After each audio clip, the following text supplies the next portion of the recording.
अस्सलाम वालेकुम। रमज़ान मुबारक सबको। उम्मीद है कि आप सब खुश और ठीक हैं। आज का जो हमारा टॉपिक है ये दुनिया के सारे माशरे में पाया जाता है और दुनिया की जितनी भी अजीम पर्सनालिटीज़ हैं वो उसको एक कुदरती ताकतवर शिफा का ज़रिया मानते हैं। ये है फास्टिंग या फिर जिसको हम लोग रोज़ा कहते हैं। तो फास्टिंग होती क्या है? It's simple. आप सिर्फ कुछ मुकर्रर वक्त के लिए अपना खाना और अपना पीना बंद कर देते हैं। वैसे दुनिया के जितने भी बड़े मज़ाहिब हैं such as Islam, Christianity and Buddhism, वहाँ इसको एक इबादत का ज़रिया भी माना जाता है और वो ये समझते हैं कि फास्टिंग के ज़रिए दिल, दिमाग और रूह इन तीनों को शिफा दे सकते हैं। मगर फास्टिंग सिर्फ और सिर्फ मज़हब तक महदूद नहीं है। आजकल के जदीद दौर में हम इसे इंटरमिटेंट फास्टिंग या फिर वक्फे का रोज़ा कहते हैं। ये एक नेचुरल कॉन्सेप्ट है और उतना ही पुराना है जितने इंसान पुराने हैं। इस बात का सबूत ये है कि जब कदीम ज़मानों में इंसान को जंग, एक्सट्रीम वेदर्स और ख़राब फसल का सामना करना पड़ता था तो नेचुरली खाने के ज़राए और मौके कम पड़ जाते थे, जिसकी वजह से इंसान को सर्वाइवल के लिए मजबूरन फास्ट करना पड़ता था। क्योंकि ये एक कुदरती अमल है इसलिए इंसान मुश्किल वक्त में भी फास्ट करके ज़िंदा रह पा सकता था। बट बदकिस्मती से आज की जदीद दुनिया के अंदर हम इंसान ओवर कंज्यूम करते हैं और जिसकी वजह से जानलेवा बीमारी सच एस डायबिटीज़, कैंसर और दिल के अमराज में लोग मुब्तला हैं और ये एक हाईली अनयूजुअल रेट के अंदर यंग पॉपुलेशन के अंदर भी पाया जा रहा है। इसलिए डॉक्टर फास्टिंग को एक ज़रूरत वक्त करार दे रही हैं और सेलिब्रिटीज़, खिलाड़ी और दुनिया के जितने भी पेशावर लोग हैं वो फास्टिंग को अपनी एक डेली रूटीन का हिस्सा भी बना रही हैं।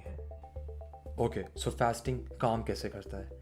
वेल, आप ये समझिए कि जैसे आपकी बॉडी एक ज़ख़ीरा है, एक स्टोरेज की तरह डिज़ाइंड है कि जब आप ज़रूरत से ज़्यादा खाना खा जाते हैं तो आपकी बॉडी वही एक्सेस खाना आपकी बॉडी में स्टोर कर देता है। फिर जिस दिन आप थोड़ा ज़रूरत से कम खाना खाते हैं तो आपकी बॉडी वही खाना इस्तेमाल करता है एनर्जी प्रोड्यूस करने के लिए।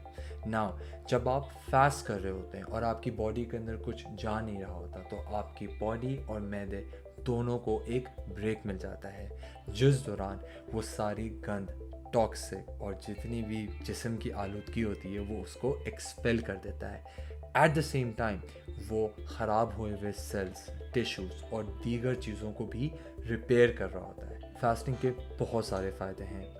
दिमागी खलिया यानी कि ब्रेन सेल्स में इजाफा होता है जो कि याददाश्त के लिए ज़बरदस्त है। फिर उसके बाद एंटीऑक्सीडेंट और स्टेम सेल्स में भी इजाफा होता है जो कि आपको जवान और तंदुरुस्त रखने में बहुत फ़ायदा देते हैं। फिर उसके बाद ये वेट कंट्रोल और वेट लॉस भी करता है और किसी भी कैंसर और ट्यूमर को ये ग्रो नहीं होने देता। अब फास्टिंग का तरीका भी जान लेते हैं। इसमें से बहुत सारे तरीके हैं मगर कुछ इंटरेस्टिंग ये हैं कि वॉरियर डाइट जिसके अंदर आपने दोपहर में सिर्फ कच्चे फल और सब्ज़ी खानी है और रात में आप एक तगड़ी मील कर सकते हैं। फिर उसके बाद 1 मील अ डे जो कि आप किसी भी दिन के दौरान कभी भी एक तगड़ी मील खा सकते हैं। फिर उसके बाद ऑल्टरनेटिव डे फास्टिंग है जिसके अंदर आपने एक दिन छोड़ के एक दिन फास्टिंग करनी है। मगर एक्सपर्ट्स बिगिनर्स के लिए 16 से 8 घंटे वाला इंटरमिटेंट फास्टिंग मॉडल रेकमेंड करते हैं जहाँ पे आप 16 घंटे फास्ट करेंगे और 8 घंटे की खिड़की के अंदर आप 1 या 2 या फिर इवन 3 मील के अंदर आप अपना पूरा खाना पूरा करेंगे।